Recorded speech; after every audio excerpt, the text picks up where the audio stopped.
আসসালামু আলাইকুম শিক্ষার্থী বন্ধুরা। আজকে আমরা বাস্তব সংখ্যার মধ্যে মৌলিক সংখ্যা সম্পর্কে জানব। তো মৌলিক সংখ্যাকে ইংরেজিতে বলা হয় প্রাইম নাম্বার।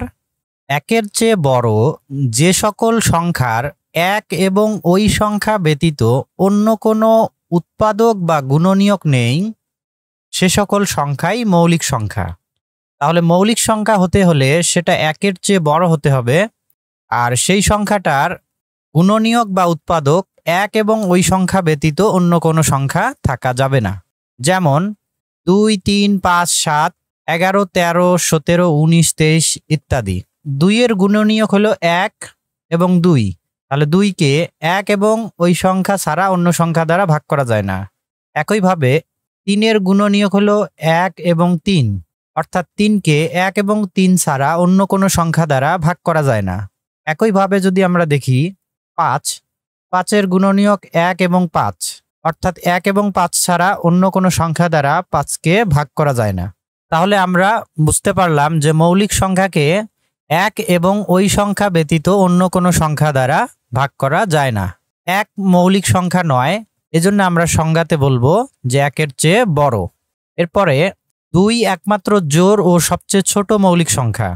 তাহলে যতগুলো মৌলিক সংখ্যা আছে তার মধ্যে একমাত্র জোড় মৌলিক সংখ্যা হলো 2 এবং এটাই সবচেয়ে ছোট মৌলিক সংখ্যা।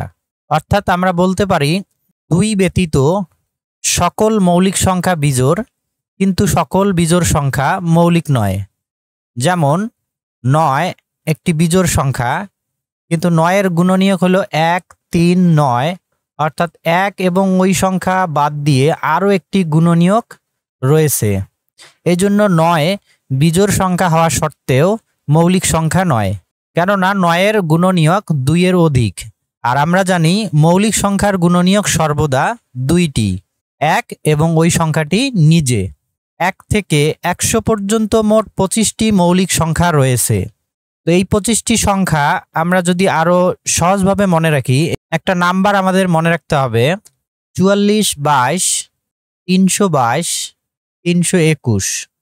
অর্থাৎ এই সংখ্যা দ্বারা বোঝাচ্ছে 1 থেকে 10-এর মধ্যে মৌলিক সংখ্যা রয়েছে 4টি।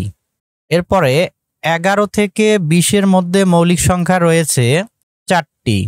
21 থেকে 30-এর মধ্যে মৌলিক সংখ্যা রয়েছে 2টি। 31 থেকে 40-এর মধ্যে মৌলিক সংখ্যা রয়েছে 2টি। 41 থেকে 50-এর মধ্যে মৌলিক সংখ্যা রয়েছে 3টি। 51 থেকে 60-এর মধ্যে মৌলিক সংখ্যা রয়েছে 2টি। 61 থেকে 70-এর মধ্যে মৌলিক সংখ্যা রয়েছে 2টি। 71 থেকে 80-এর মধ্যে মৌলিক সংখ্যা রয়েছে 3টি। 81 থেকে 90-এর মধ্যে মৌলিক সংখ্যা রয়েছে 2টি। আর সর্বশেষ 91 থেকে 100-এর মধ্যে মৌলিক সংখ্যা রয়েছে 1টি, সেটা হলো 97। এরপরে বলা হয়েছে সকল বিজোড় সংখ্যা মৌলিক সংখ্যার অন্তর্ভুক্ত নয়। যেমন 15, 21, 27, 39 বিজোড় সংখ্যা হলেও মৌলিক সংখ্যা নয়। একটু আগেই আমি বলেছি যে 2 ব্যতীত সকল মৌলিক সংখ্যা বিজোড়, কিন্তু সকল বিজোড় সংখ্যা মৌলিক নয়। অর্থাৎ 2 বাদে যত মৌলিক সংখ্যা রয়েছে সবগুলো বিজোড় সংখ্যা, আর বিজোড় সংখ্যা হলেই সেটা মৌলিক সংখ্যা হবে না। আশা করি সবাই বুঝতে পেরেছো।